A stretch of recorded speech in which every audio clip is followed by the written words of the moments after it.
आप सभी का स्वागत है आपके अपने YouTube चैनल जीएम स्टडी में। आज के वीडियो में हम लोग पढ़ने वाले हैं क्लास 10th का चैप्टर दूसरा बहुपद। ठीक है, आज की वीडियो में हम इस चैप्टर को पढ़ने वाले हैं।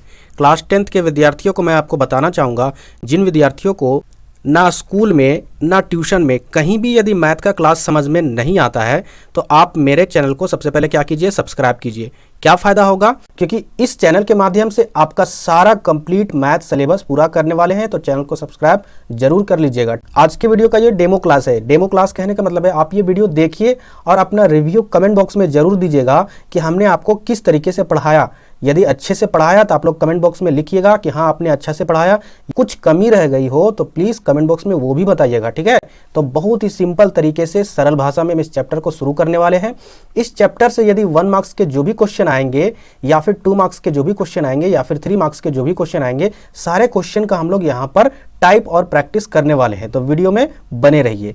तो सबसे पहले हम लोग समझते हैं कि ये बहुपद जो चैप्टर है ये बहुपद किसे कहते हैं। ठीक है, ध्यान से समझिए। बहुपद का मतलब होता है, यहाँ पर देखिए 2 वर्ड है, एक बहु और एक पद। बहु का मतलब होता है बहुत सारे, पद का मतलब होता है पद। अब ये पद कौन सा पद होगा, ध्यान से समझिए। 2 + 1 - 3 + 4, इस तरीके से यदि हम देख रहे हैं, देखिए इन संख्याओं के बीच में प्लस और माइनस का यहाँ पर बीच में चिन्ह है। तो यदि किसी भी संख्या के बीच में यदि माइनस या प्लस का चिन्ह हो तो उसको कहेंगे कि वो एक पद के रूप में है। जैसे यहाँ पर ये एक पद है, ये एक पद है, ये और एक पद है, ये और एक पद है, यानी टोटल 1 2 3 4, यानी टोटल 4 पद है। यानी इसी तरह चर पद भी होता है। चर पद किसे कहते हैं, ध्यान से समझिए। जो भी अल्फाबेटिकली ABCD जैसे कि X Y या फिर Z या फिर S या फिर T या फिर जितने भी है वो सारे क्या कहलाते हैं, चर पद।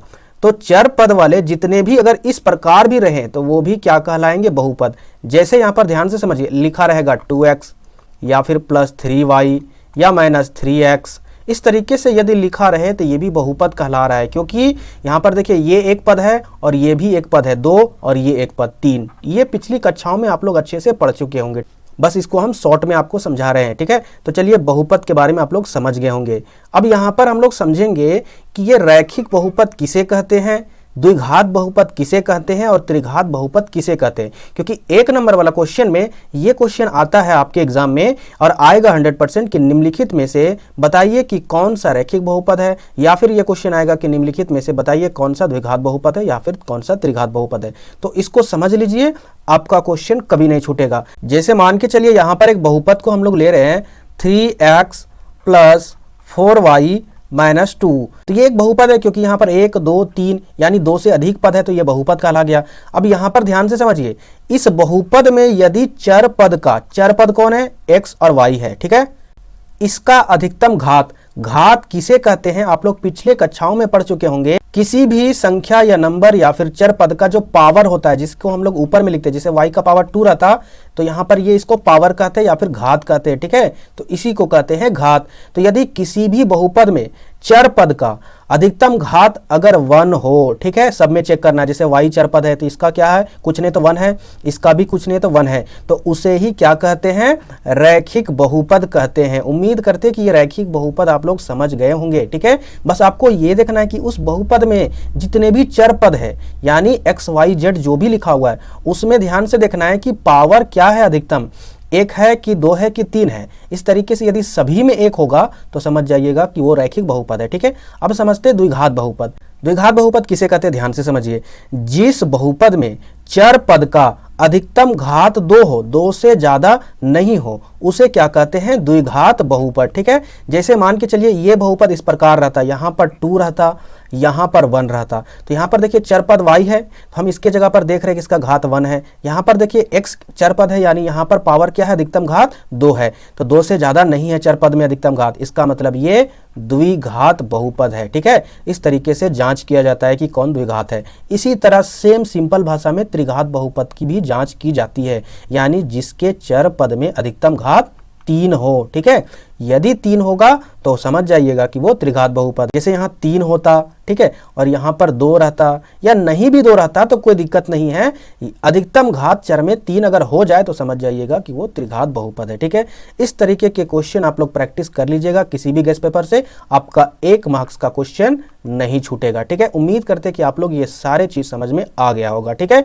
अब हम लोग यहाँ पर देखिए प्रश्नावली 2.1 का जो क्वेश्चन है उस पर डिस्कस करने वाले हैं, क्योंकि एग्जाम में 1 मार्क्स का क्वेश्चन में ये 100% आपका एग्जाम में आने वाला है। तो बहुत सिंपल तरीके से हम इसको बताएंगे, बहुत ही इजी है, ये हर एक स्टूडेंट से बन जाता है। सबसे पहले प्रश्न को पढ़ लेते हैं। क्या है आपका, किसी बहुपद px के लिए y बराबर px का ग्राफ नीचे आकृति 2.10 में दिया है। यानी ये आकृति आपके किताब में होगा, वहां पर 2.10 दिया है। ठीक है, प्रत्येक स्थिति में px के शून्यकों की संख्या ज्ञात कीजिए। क्या बताया गया है, px के शून्यकों की संख्या ज्ञात कीजिए। देखिए ये क्वेश्चन जहां भी आए, आप क्वेश्चन नहीं भी पढ़िएगा, आप ये फिगर देख लीजिएगा तो आपको आंसर कैसे मारना है। ध्यान से देखिए, क्या ज्ञात करना है, शून्यकों की संख्या ज्ञात करनी है।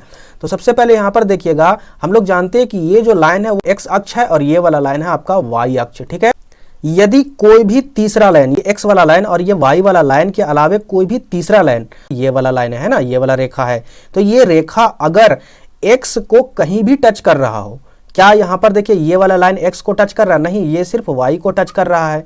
इसका मतलब x को कहीं पर टच नहीं कर रहा है, यानी 0 बार टच कर रहा है। इसका मतलब यहां जो पहला जो चित्र है, इस चित्र में शून्यकों की जो संख्या है वो है आपका कितना, 0, याद रखिएगा। ठीक है, चलिए दूसरे फिगर में ध्यान से देखिए कैसे यहां पर शून्यकों की संख्या निकालना है। यहां पर देखिए x वाले लाइन में ध्यान देना है, कितना बार, जो तीसरा लाइन है यानी y के अलावे यहां पर देखिए ये वाला लाइन है, ये दिख रहा है आपको, ये तीसरा लाइन कितना बार टच किया है। तो देखिए एक यहां पर टच किया, दूसरा यहां पर टच किया और तीसरा यहां पर टच किया, यानी 1 2 3। तो यहां पर शून्यकों की संख्या कितनी हो जाएगी, 3। इसी प्रकार यहां पर ध्यान से देखिए, तो यहां पर देखिए ये 1 और यहां पर 2, यानी 2 बिंदुओं पर x वाले लाइन को टच किया है, तो यहां पर शून्यकों की संख्या 2 हो जाएगी। उम्मीद करते हैं कि आपको ये प्रश्न समझ में आ गया होगा। आपका प्रश्नावली 2.1 अच्छे से बन जाएगा। ठीक है, इससे आप किसी भी गेस्ट पेपर से प्रैक्टिस कर लीजिएगा, आपका सारा डाउट क्लियर हो जाएगा, और इससे भी आपका। ठीक है, उम्मीद करते हैं कि आज का जो सेशन है वो आपको बहुत ही हेल्पफुल होगा। ठीक है, तो ये मेरा पहला क्लास था। ठीक है, इसलिए हमने ज़्यादा वीडियो लंबा नहीं किया है। चाहता तो मैं एक ही बार में पूरा चैप्टर खत्म कर देता, लेकिन मैं आपका रिव्यू चाहता हूँ कि क्या इसी तरह वीडियो मैं आपके लिए लाऊं, ताकि आपका गणित एकदम 100% मजबूत हो जाए। ठीक है, और किसी भी तरह का क्वेश्चन आए एग्जाम में आप तोड़ कर आओगे, उसको फोड़ कर आओगे। ठीक है, आज के वीडियो में इतना ही, तब तक के लिए जय हिंद, जय झारखंड।